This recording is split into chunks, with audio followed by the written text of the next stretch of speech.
Por lo general, en este tipo de invitaciones, uno empieza a... Muchas gracias por haberme invitado. Yo empiezo preguntándome por qué me invitaron a mí. Había muchos que pudieran haber venido y hacerlo mejor probablemente.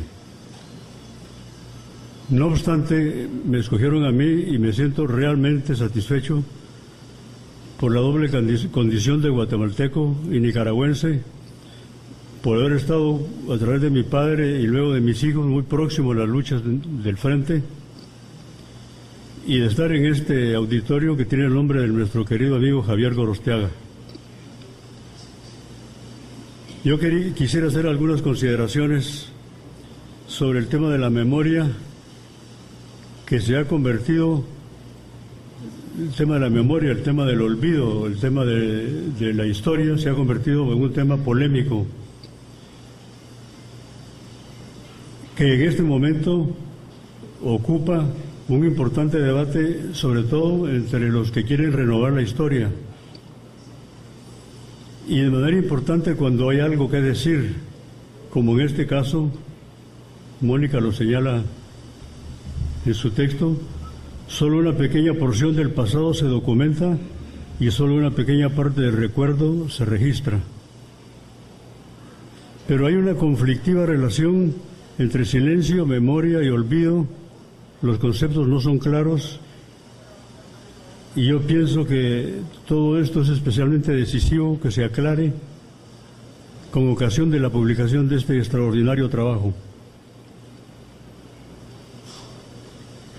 Tal vez es importante recordar a un historiador francés, Pierre Nora, que hace algunos años, investigando los problemas de la historia, llegó a la conclusión de que lo importante es poder determinar lo que él llamaba les lieux de l'histoire, los sitios de la historia, los lugares donde la historia se condensa. Lo importante no es la historia como un curso de acontecimientos, sino cuando estos, como cuando expresan una coyuntura crítica que explica lo que ocurre en un corto periodo de tiempo, lo que no puede quedar explicado a lo largo de un largo periodo. De tal manera que encontrar los lugares de la historia es muy importante. Por ejemplo, ahí donde la historia se condensó, concentró presencia, intereses, y tiene que ser entendido perfectamente bien, son los distintos momentos en que el frente fue avanzando y caminando, triunfando o siendo derrotado. Por ejemplo, la insurrección de Matagalpa. Allí hay concentración de intereses, de fuerzas, de historia. Eso tiene que ser explicado, no todo lo que ocurrió antes o después, sino lo que en ese momento decide. Yo vengo de Guatemala, en donde las cosas se plantean exactamente al revés. Yo quisiera poder explicar lo que significa esto de exactamente al revés. En Guatemala, entre 1979 y 1981, el ejército mató 80,000 indígenas. Probablemente el periodo es mayor, pero no exagero cuando digo en 18 meses hubo 80,000 víctimas. Y en consecuencia, hoy día, 15 o 20 años después, la gente se pregunta ¿por qué los mataron? ¿Por qué lo hicieron de esa manera? Quemando vivos a mujeres y niños. Y la respuesta no es fácil. Ahí rescatar la memoria tiene otro significado. Aquí rescatar la memoria para la victoria. Allá fue la memoria para la derrota, para el dolor.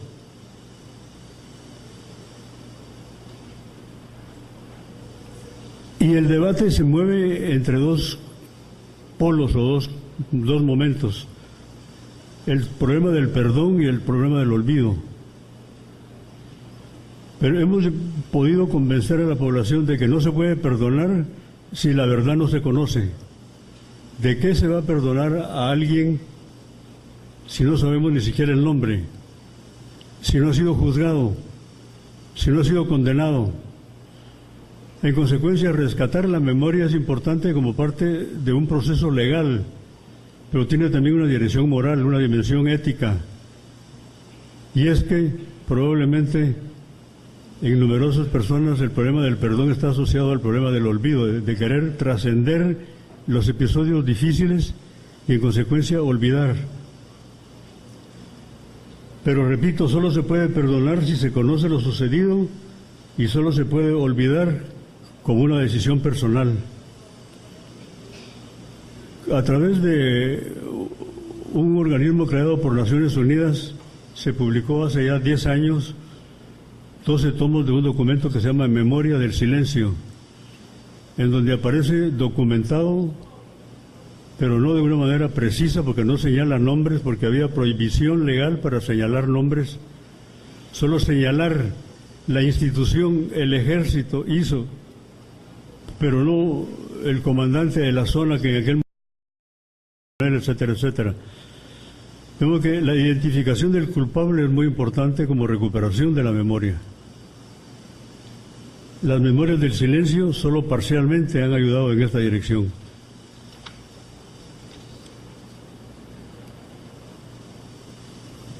Y es que yo quisiera enfatizar en que la memoria es estimulada por la pregunta, como lo que Mónica hizo. Ella pregunta y le responden. Y el que responde se convierte en testimonio, se convierte en testigo. El testimonio es la materia prima con la cual se hace la historia. El testimonio por sí mismo no vale. El testimonio queda ahí y es muy importante. Pero el testimonio tiene que ser objeto de interpretación, porque lo que se busca finalmente es la explicación de lo ocurrido, una interpretación de conjunto de los fenómenos que finalmente explican por qué en Nicaragua la dictadura de Somoza fue derrotada de esta manera y por qué en otras partes las dictaduras no ocurrieron la misma suerte. De modo que entonces hay un problema entre el testimonio que se convierte hoy día en documento. Los testimonios de las 90 y tantas personas que fueron entrevistadas son ahora documentos, están escritas. Y Mónica realizó la difícil tarea de convertir el problema de la historia oral en historia escrita, que no es fácil.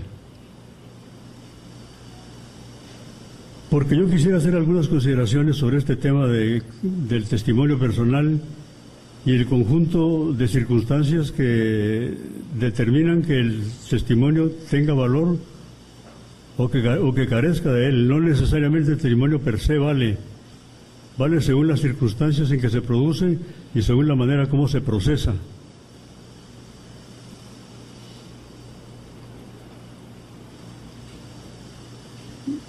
Quería apresurar la presentación diciendo que el testimonio se ha convertido en un género literario en este momento, en una materia prima en que priva como interés por la verdad, el testimonio sea o no escrito, sea o no convertido en texto. Lo importante es que se den dos circunstancias que yo quisiera mencionar. En primer lugar, el testimonio va cuando se refiere o tiene relación con esto que llamaba el lugar de la historia, el momento en que la historia se condensa. Si los testimonios giran alrededor de esto, tienen más valor. Y por supuesto, el que habla porque sabe lo que dice o porque cree saberlo. Es bueno preguntarse hasta dónde el que pregunta tiene posibilidades de alterar o de cambiar lo que el respondente dice. Yo no quisiera hacer ningún juicio sobre lo que Mónica hizo, pero tiene un texto en la página 13 que yo quisiera leer muy rápidamente porque hace referencia a este problema, que es el problema de qué hacer con el testimonio que no nos parece bien. El testimonio o lo dicho que probablemente no es así, probablemente, no tenemos certeza. Vean ustedes lo que Mónica dice en la página 13.